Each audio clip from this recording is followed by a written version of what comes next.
Welcome back to Gillette Soccer Special. Can't quite believe what's happened in the last 15 minutes at the Etihad. Manchester City easing to a 3-0 win, back to winning ways against Feyenoord. They've drawn it 3-3, capitulating in the final 15 minutes. We'll talk with our panel all about that and what is going on at the Etihad very shortly. Let's start there by wrapping up the results out of the tables in the Champions League. And this is how the table looks after tonight. Of course, a whole load more games tomorrow. It's Inter Milan who now lead the way. Barcelona up to second on 12 points. Liverpool, who play tomorrow. Atalanta going great guns. Big win for them tonight. Leverkusen, Monaco, Arsenal after their big win in Portugal in 7th, and Sporting, who they beat tonight in 8th. Remember, the 8 on the left there qualify automatically for the last 16. The teams in the middle there in the knockout round go through to those playoffs, which includes Aston Villa, who play tomorrow, Bayern Munich, who won tonight to climb up to 11th, AC Milan, Manchester City with that draw only in 15th place, and Celtic, who play tomorrow, in 18th. And then in the elimination zone, so these teams here would be out of Europe completely if it finishes like that, includes PSG on 4 points, who lost again tonight. They're there. RB Leipzig still to get off the mark as well. So that's how it's standing in the Champions League. But Manchester City in only 15th on 8 points after 5 games, and still with some work to do to avoid having to go into a playoff. Right, let's just try and digest what happened at the Etihad Stadium. Manchester City 3, Feyenoord 3. City were 3 up with 15 minutes to go. The Feyenoord players celebrating with their fans at the end as if they'd won the Champions League. Tim Sherwood watched it. How? How did City throw that away, Tim? Difficult to explain. They were in cruise control. It looked like a perfect evening for them. Haaland has scored from the penalty spot at half-time. Gundogan scores the second one from a good left-footed volley on the edge of the box, sends them 2-0 up, and then Haaland again scores. So you think, perfect evening if they can keep a clean sheet here, because they need a clean sheet. They need something.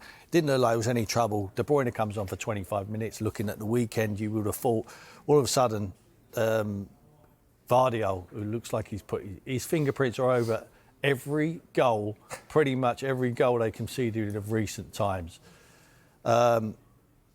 You've got to take him out the firing line. But the trouble he's got, Pep, is that who do you put in there? Nathan Ake, I would suggest, against Saka at the weekend if Diaz is fit, but he's running out of players in defensive areas because of the injuries.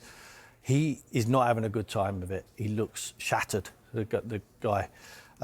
So the momentum just shifted from there. He tried to back pass it to Ederson. He got intercepted by Hadj Moussa and he scores from a tight angle. But then, even in jest, I said, game on. Didn't believe it was actually real. There could be a game on. But the way they defended, the capitulation of the players and the lack of control what they had in the game, just throwing bodies forward rather than just killing the game off and just getting the maximum points and taking some sort of confidence with a win in the Champions League into the game at the weekend. And we know it's a must-win game for them now at the weekend. It just slid away from them. And there was more mistakes from Ederson again and Guardiola. Just lost total control of a game which was won. At 3-0, a Man City side at home to a team like Feyenoord who really didn't have the quality to hurt them. They was gifted goals by Man City today, and hence why they've taken a point out of the game. 17 goals conceded in their last 6 matches, Clinton. 17 in 6. This is Manchester City. Where does this leave them ahead of Liverpool on Sunday? Under big pressure. We spoke before the show about getting a result and going into that Liverpool game full of confidence. At 3-0, you're thinking they could go and make it 4, 5 and 6 and get... But a clean sheet was the most important thing. And you can see, I was at my game on, but as soon as Guardiola gave that first one, and Pep had his hands in his head in his hands because he's thinking, I didn't want to concede a goal. Yeah. And then it gives Feyenoord the lift, and then they go again and they get the second one and they get the third one. They have a problem defending. They want to keep this high line and they want the goalkeeper to come out, Ederson. And Ederson comes out, he makes a big, huge mistake. He's got to do better than that. They have a problem. They're struggling at the moment to defend as a unit. Mazza said it at the start. Players are running in behind. People are not tracking their runners. They're all over the place at the back at the moment. So it's worrying times. And you go and play like that against Liverpool, against Salah, Diaz.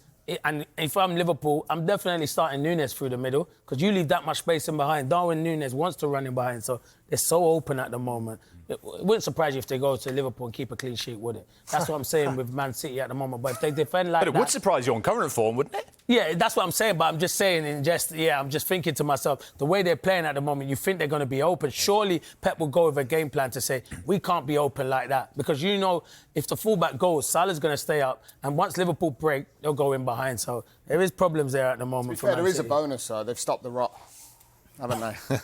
That's the only They didn't lose it, you mean? Yeah. So stop the rot, and it might just cushion the. But it'll feel like a defeat, won't it? I mean, I know you're joking. I know, but it will feel like a defeat. Yeah, won't it? definitely. I think going into you can see the reaction from the players there, can't you? Sheer frustration from being 3-0 up at home as well. Yeah.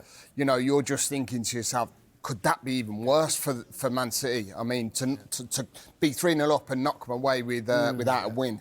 And concede the goals in that manner, the way they have done recently, it's very similar. It goes back to protection, though, doesn't it? Of having someone in front of your back four that's just policing that area and stopping those through balls, even blocking runners that are coming through. And we spoke about at the top of the show. I mean, you joked, didn't you, Tim, I said about the three midfielders and you can run all over them.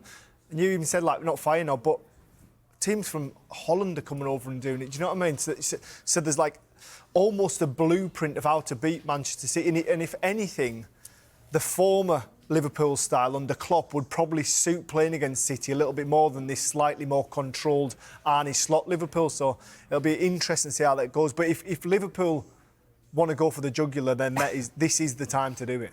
Manchester City are the first team in Champions League history to be leading a match by 3 goals as late as the 75th minute and fail to go on to win it. And we talk about City, and control is the word that Tim used. You're so used to seeing City control it and just lacked it in that final 15 minutes.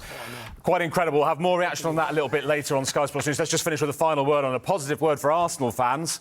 An away win in Europe, and how, Clinton Morrison? Yeah, I know we ain't got a lot of time, but they were fantastic. They were brilliant from start to finish. You saw Man City go to Sporting Lisbon and struggle. The thing with Arsenal is they capitalised in the first half and they were outstanding. In the second half, as soon as Sporting got back into it, Arsenal took it up another gear. When you have Odegaard in your team, Arsenal are a total different team. That was their best 11 that they played tonight, and they thoroughly showed it. So they're in good form. Don't rule Arsenal out of the title race. What a great show it's been this evening, Jules. Enjoyed it, Clinton? Very good. Good to get your seal of approval. Thank you. Good company. Good. Thank you. Hope you agree at home. Thank you very much to all of you. To Glenn, to Lee, to Clinton, and to Tim as well. Thanks for your company.